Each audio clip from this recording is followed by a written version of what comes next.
What's going on, guys? It's Caleb, and today I have a Cadillac CTS-V that is in for a detail. Now, this just isn't any other detail. This is going to be a two-stage paint correction with a ceramic coating. So not only is the paint going to be corrected and ceramic coated, but it is a black CTS-V. So all these sort of things that come with having black paint, like marring, scratching, oxidation, all these things that we all know of, are going to be taken out of the car, which means that the final product is just breathtaking. And in this case, it actually was. It was honestly just such an amazing looking car once we got done, and looking at the gloss that it had and everything, it was, you'll see.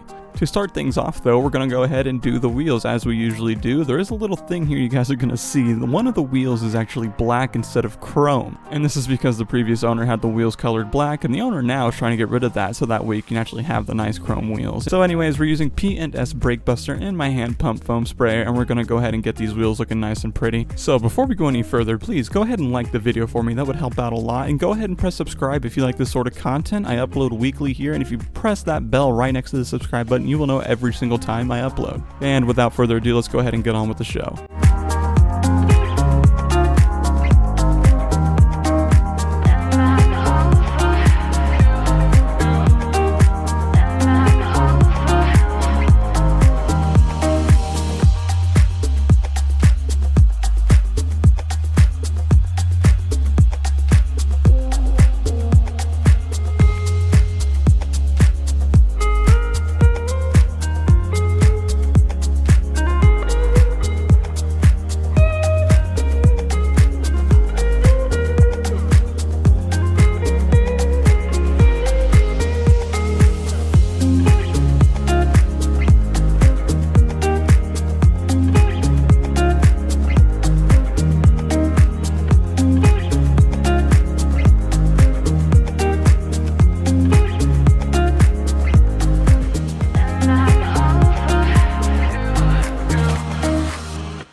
With the wheels being completely washed and clean, we're going to go ahead and move into the first steps of prepping the paint for a paint correction. What that entails is a pre-rinse. Right now we're going to go ahead and pre-rinse the whole car off. That way any debris, dirt, whatever it might be that's on the paint currently gets washed away before we move to a chemical decontamination.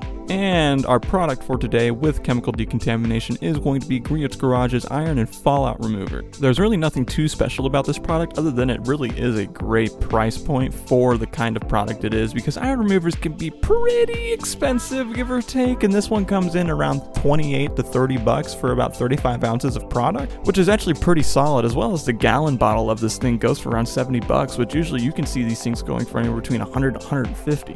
So yes, we're rinsing the surface, we're going and doing a chemical decontamination, and then we're going to move to the foam cannon.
Now for the foam cannon, we are using Brilliant Finish Car Wash from Griot's Garage, which is a beautiful soap for lubricity, especially if you plan on doing what I plan on doing, which is clay barring the car down while the car is foamed.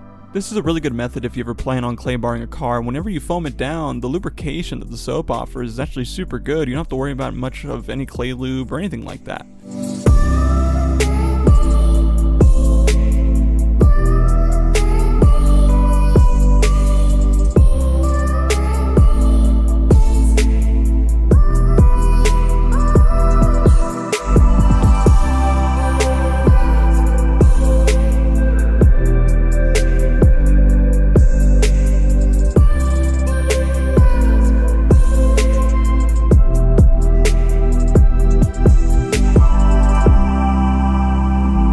Now, as I just said, we are going to go ahead and clay bar the car because we are going to be performing a paint correction. So moving into the mechanical decontamination stage, I'm using Griot Garage's clay media. It's this big clay hand pad thing. I don't know exactly what it's called because all the labels were pulled off of it when I took it out of the box, but it really is a really good product. It can be used 10, 20, 30 times, and if you drop it, unlike a clay bar, instead of throwing it away, you can just spray it off and it's just like new.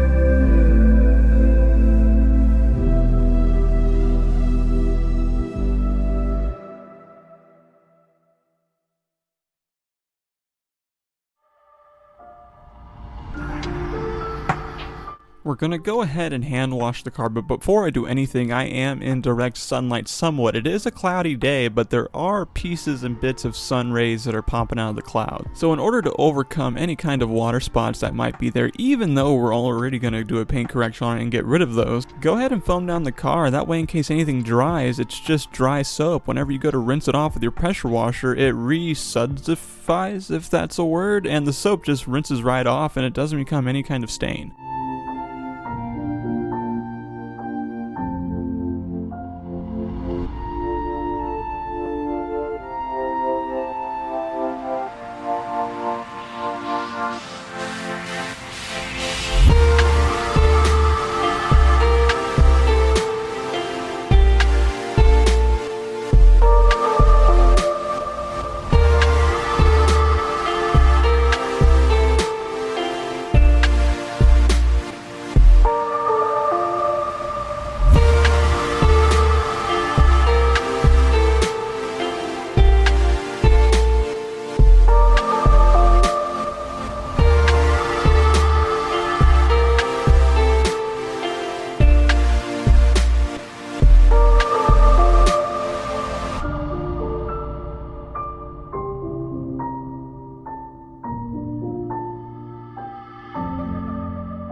So this is the time to get hype. We're moving into the actual paint correction, and in this car we're going to be doing a 2-stage paint correction using the microfiber kit from Meguiar's with their microfiber cutting compound as well as their microfiber polish, while using their microfiber cutting pads and finishing pads. As I said before in previous videos, this is my utmost favorite setup whenever doing a paint correction, especially a 2-stage paint correction. And as you've seen before as well, I am using my Maxshine dual action polisher, 5-inch backing plate on it, and we're going to look at starting to use the compound first, like you should always do in a 2-stage paint correction. We're going to spread all of the compound onto the pad to make sure every single inch of this pad is ready to go. Spread that compound on the surface area that we're going to be working with and go to town.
The way this car looked after it was completely corrected is just outstanding. I mean, you really don't get anything better other than a car that is black and the paint is corrected, and once it's coated, it's just outstanding. And just to kind of touch on a few things real quick here, the microfiber set for compounding and polishing from Meguiar's is just so nice. I really recommend it. I don't just spew BS out of my mouth on this. Like, this stuff has a lot of work time. No matter what paint I've touched, whether it be soft or hard, it's worked phenomenally in either way. I always use the 5-inch backing plate with their 5-inch cutting pads and their finishing pads, and the final result is just astounding, no matter what vehicle I use it on. And just to kind of wrap everything up here, you're gonna see me ceramic coating the car, just the first part, because once again, the nighttime has gotten the better of me and I wasn't able to film the rest of it. But the next day I did put on the tire dressing, which you will see, and then we're going to move into the cinematic portion to be able to see that nice after part of the car, just how amazing it turned out. So thank you guys so much for watching, and if you're interested in this kind of content, please press subscribe, and if you ring that bell, you'll know every single time I upload. And if you want to see other stuff that I do, which is like photography, please, I have my other channel in the description. I just started it to show you guys my journey into photography and videography. So yeah, it's a wonderful journey. I hope you guys can hop on it with me, and as for this video, please leave it a like, and I'll see you guys next week.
CTSV.